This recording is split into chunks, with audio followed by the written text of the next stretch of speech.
আজকে বাসায় চিংড়ি মাছের বড়া বানিয়েছি। এটা কার কার খেতে ভালো লাগে আমি জানি না, বাট আমার অনেক ভালো লাগে। তো চলেন চলে যাই, কিভাবে বানিয়েছি সেটা আপনাদেরকে দেখাবো।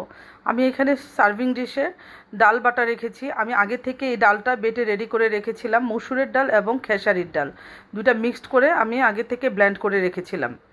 একটু আধা আধা ব্লেন্ড করেছি যেন কয়েকটা আস্তা কয়েকটা থাকে। আর এখানে আমি ছোট চিংড়িগুলো আছে না, ছোট চিংড়িগুলা অনেকগুলা চিংড়ি একসাথে ব্লেন্ড করে রেখেছি। সেইখান থেকে আমি কিছু অংশ এখানে দিয়ে দিয়েছি, অর্ধেক অংশ, হাফ কেজির মতো দিয়েছি আর কি। তো এখানে দিয়ে দিয়েছি লবণ, দিয়ে দিব কাঁচামরিচ কুচি, তারপরে দিয়ে দিব ধনে পাতা কুচি,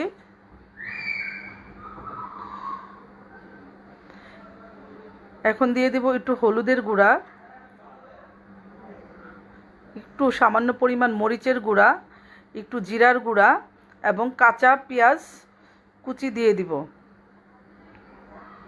এটাকে আমি হাতে ভালো করে ম্যাশ করে নিচ্ছি যাতে পেঁয়াজটা মানে ইয়ের সাথে ভালো করে নরম হয়ে যায়। এখানে একটু আদা, একটু রসুনের পেস্ট দিয়ে দিলাম।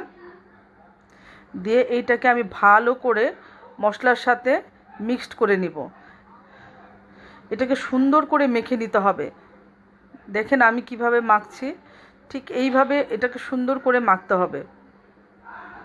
পেঁয়াজগুলোকে হাত দিয়ে ডলে ডলে নরম করে ফেলতে হবে যেন মানে মিশ্রণটার সাথে ভালো করে পেঁয়াজগুলো মিশে যায়।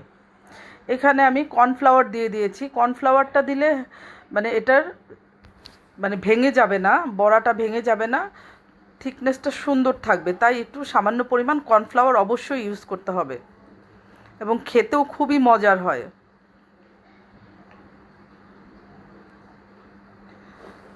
আপনাদের ভালো লাগে কিনা জানি না, আমার তো খুবই পছন্দ। আমি মাঝে মধ্যে এই চিংড়ি মাছের বড়াটা বাসায় বানাই এবং গরম গরম ভাত দিয়ে সাথে যদি থাকে বোম্বাই মরিচ, ওফ আর কি লাগে রে ভাই, মানে আমার তো সেই পছন্দ। আপনারাও আমার মতো করে এভাবে বানিয়ে একবার খেয়ে দেখবেন আমি যেভাবে বানিয়েছি। এখন আমি এটাকে ভাজতে নিয়ে চলে যাব। এখন চুলায় প্যান বসিয়ে দিয়েছি, আমি দিয়ে দিব ডুবো তেল। এটা একটু ডুবো তেল। চিংড়ি মাছের বড়াগুলোকে সবসময় ডুবো তেলে ভাজতে হয়, তাহলে খেতে অনেক মজাদার হয়। তেলটাকে একটু হালকা আঁচে রেখে তারপরে এই বড়াগুলো ভাজতে হবে। অতিরিক্ত গরম করা যাবে না তেল, তাহলে বড়াগুলো কিন্তু উপরে পুড়ে যাবে আর ভিতরে কাঁচা থেকে যাবে। তাই আমি মিডিয়াম আঁচে বড়াগুলোকে ভাজবো। তো আমি এখানে একে একে সবগুলা বড়া দিয়ে দিব। দেখেন আমি কিভাবে দিচ্ছি, এটা পেঁয়াজুর মতো করেই দিচ্ছি।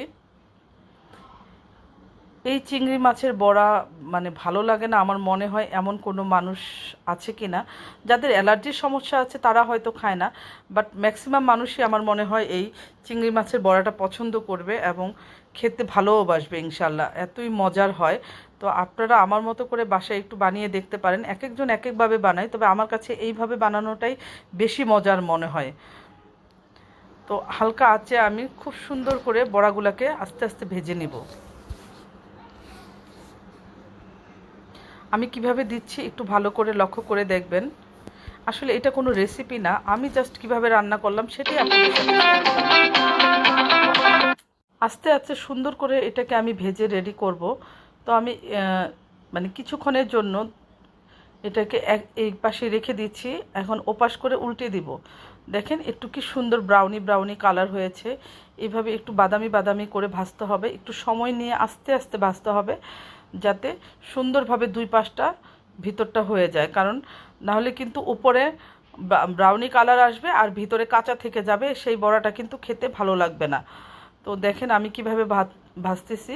আমি অলরেডি মানে এখন এডিট করছি, বাট এটা কিন্তু আমি খেয়ে ফেলছি কারণ আমার এটা দেখে আর লোভ সামলাতে পারছিলাম না। তাড়াতাড়ি বোম্বাই মরিচ দিয়ে গরম গরম ভাত দিয়ে এই বড়াটাকে খেয়েছি, এত মজার হয়েছে মাশাল্লাহ, মানে আর কি বলবো।